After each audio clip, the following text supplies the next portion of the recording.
RSS की school में पढ़ता हूँ एंड मैं पिछले मेरा बचपन ही उस स्कूल में भी था एंड अभी मैं 10th क्लास में आ गया। मैं बचपन से उसी स्कूल में लाइक मैं 2.5 साल का एकदम से उस स्कूल में पढ़ने जा रहा था। मेरी शुरुआती नर्सरी वगैरह सब उसमें हुई थी एंड अब मैं 15 का हो गया एंड अभी 12.5 साल हो गए मेरे को स्कूल में जाते हुए। अब तुम सोचोगे कि ऐसे इतने साल पुराने स्कूल है उससे तो काफ़ी ज़्यादा यादें जुड़ जाती है।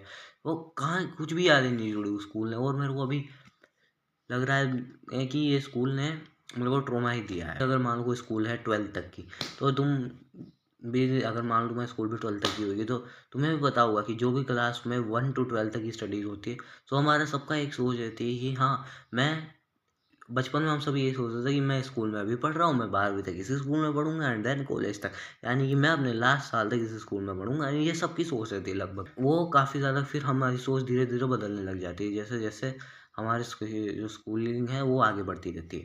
अभी मैं तुम्हें मेरे स्कूल का बताता हूँ। हमारे स्कूल में क्या है ना, 1st से 8th तक बच्चे को एक अलग टीचर के साथ पढ़ाए जाते हैं जिनमें अलग टीचर रहते हैं एंड वो पूरा माहौल अलग रहता है। स्कूल एक ही है, लाइक हमारे स्कूल को बाइफरक्रेट कर रखा है।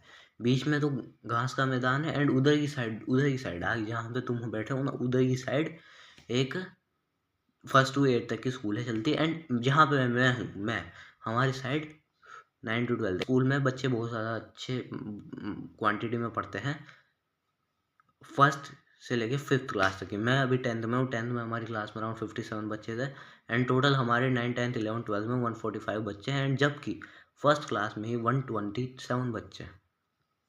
एंड हमारे स्कूल का रिजल्ट भी लाइक मैं जो 9th क्लास में पढ़ता था ना, मेरे खुद ने नेक्स्ट टॉपर से मैं पढ़ा हूँ। मैंने खुद नेक्स्ट टॉपर की वजह से 94.67 बना ली, वरना स्कूल वालों से कुछ भी नहीं होता।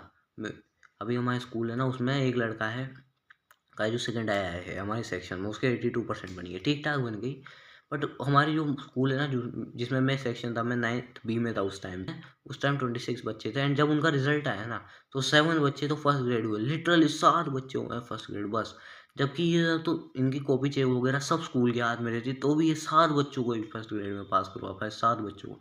एंड यहाँ पे मेरे पापा टीचर है, वो जिस स्कूल में पढ़ाने जाते हैं ना उस स्कूल में सरकारी स्कूल है, वो गवर्नमेंट स्कूल है एंड उस स्कूल में वहाँ पे अराउंड 9th में 23 के आसपास बच्चे, इनमें से 22 फर्स्ट ग्रेड हुआ है एंड एक बच्चा केवल सेकंड ग्रेड हुआ है। और यहाँ ऑलमोस्ट 33% बच्चों को, 33 नहीं 7% बच्चों को फर्स्ट ग्रेड मिला है बस। एंड बाकी 9 बच्चे सेकंड ग्रेड एंड 10 बच्चे थर्ड ग्रेड, टोटल हो गए ना 26 बच्चे। ये हमारे सेक्शन की हालत थी। अब वो बच्चे भी बड़े अजीब से बच्चे रहते हैं, तुम रिलेट कर पा रहे होंगे। एंड हमारे एक और चीज़ होती है कि 9th से ही ना लड़कों लड़कियों को अलग कर दिया जाता है, लड़के अलग लड़कियां अलग। सो वो चारों तरफ लड़के लड़के थे तो लड़के भी बड़े अजीब से लड़के थे। कोई कोई कहता था मेरे मामा बदमाश है, मामा फरार है, तो वो सब डॉन टाइप के बच्चे थे आधे से ज़्यादा। एंड जो डॉन टाइप के नहीं थे ना बच्चे, वो भी बिल्कुल हाँ हाँ सर, हाँ सर, हाँ सर, बिल्कुल दबे दबे से बोल रहे थे। लाइक ऐसा लगता था जैसे उनका बचपन ही डिप्रेशन में गुजरा हो, बचपन से वो डिप्रेशन में ही है और अभी उनका अभी भी डिप्रेशन ही है चल रहा है। एंड तुम भी रिलेट कर पा रहे होंगे, तुम्हारे भी स्कूल में कोई बच्चा ऐसा होगा जिसको डिप्रेशन चल रहा होगा या फिर जिसको देख के लगता होगा कि ये डिप्रेशन में है। एंड उस लड़के के ऐसे लड़के बहुत सारे होते हैं ना, वो किसी से बात करते हैं ना कुछ करते हैं एंड फिर भी उन जब बच्चों को ना कुछ सोशल स्किल पता होती है। एंड अधिकतर लड़के ऐसे होते हैं ना, एक टॉपर्स की मैं बात कर रहा हूँ, टॉपर्स मैंने जहाँ तक आसपास देखे ना, कुछ कुछ टॉपर ही ऐसे होता है जो कि डिप्रेशन में होता है। ज़्यादा टॉपर हमारे आसपास तो जहाँ मैं रहता हूँ उस साइड में तो इतने बच्चे डिप्रेशन में नहीं रहते। मेरे काफ़ी सारे दोस्त हैं इनके 95, 96, 97, 98, 94 ऐसे बनी है एंड मैं देखा है कि उनको अच्छे बच्चे हैं, मतलब वो नाइस गाय हैं। ऐसा नहीं है कि टॉपर बैड गाय मेरे को एक एक भी नहीं मिला। लाइक मेरे जो दोस्त थे ना 9 में पढ़े थे वही कुछ एक दो इक्का दुक्का ही थे बैड गाय, बाकी तो सारे नाइस गाय बड़े होते हैं।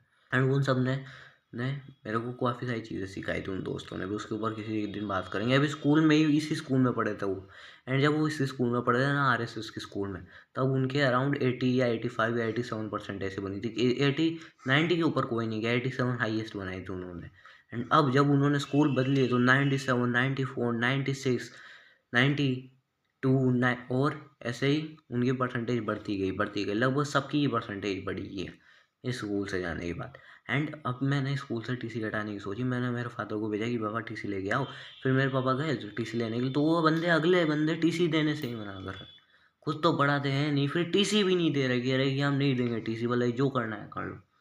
फिर उनसे कहा कि भाई इनको कोटा भेजेंगे, एलन में भेजेंगे, कोटा में पास में ही है हमारे मेरे शहर के, तो किसको कोटा भेजेंगे, सो टीसी दो, तब जाके वो थोड़ा बहुत माने। एंड अभी भी नहीं दी उन्होंने टीसी, कह रहे हैं कि 10 तारीख बाद आना।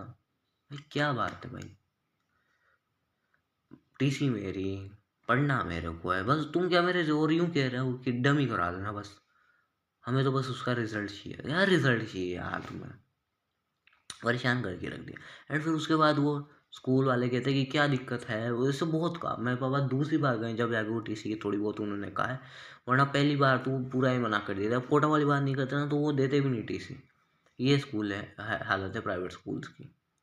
एंड जिसमें फीस इतनी लेते हैं ना, भर भर के 16-17 हज़ार, 16-17 हज़ार। एंड एजुकेशन सिस्टम के नाम पे क्या कांदा है ना, यहाँ पे स्पोर्ट्स की एक्टिविटी होती है बस, यहाँ पे मेरे स्कूल में स्पोर्ट्स के नाम पे बस एक तो लंबी कूद होती है, long jump and high jump and triple triple jump भी नहीं होती यहाँ पे, बस यही होता है। एंड 2000 मीटर की दौड़ वगैरह करवा लेते हैं, इससे ज़्यादा कुछ नहीं है ना। बास्केटबॉल है एंड टेनिस का क्या है ना, वो एक जाला टाइप का है, इन्होंने मतलब जाली बना रखी है बस, उससे ज़्यादा कुछ नहीं है। बस वो यही जाली बना रखी है लंबी सी, जिसमें 8-10 बच्चे अपने अपने बैडमिंटन खुद लेके आओ, खुद करो, बस हमने तो जाली बना दी, इसी जाली में जो करना है करो।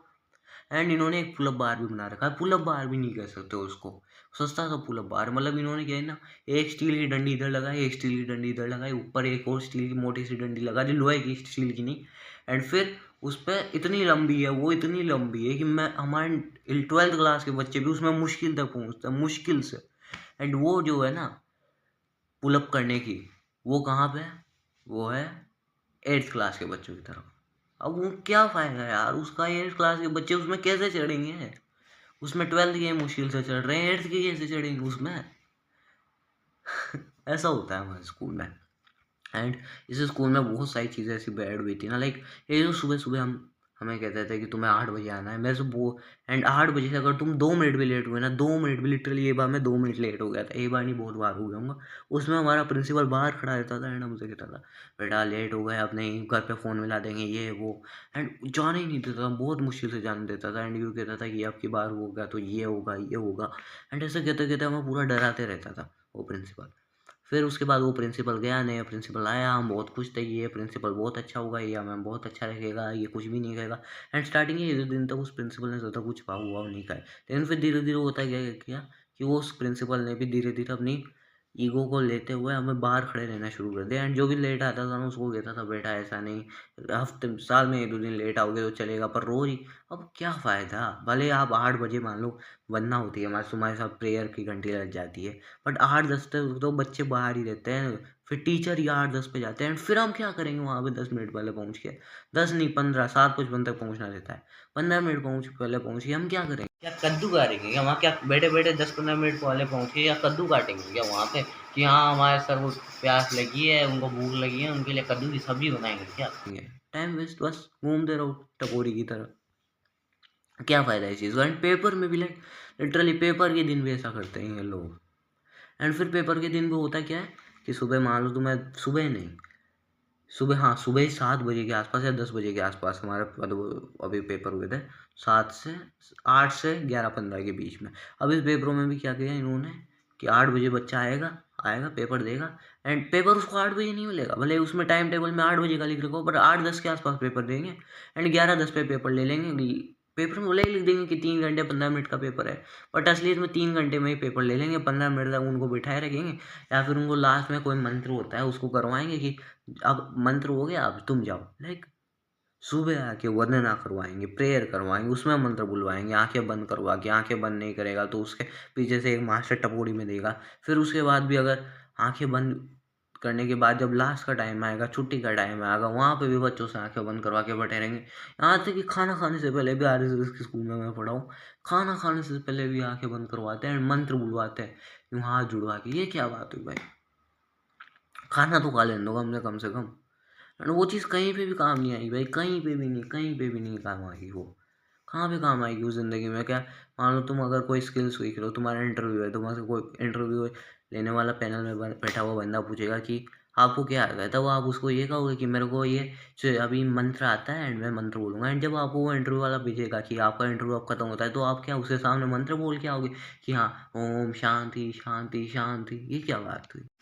अगर तुम्हारी भी ऐसी कोई स्कूल की स्टोरी है जो कि तुम्हें अभी तक याद है, बचपन से लेके अभी तक की, please share it to me, उसके ऊपर भी किसी दिन बात करेंगे। So thanks for watching. मिलते हैं किसी और दिन। Bye bye.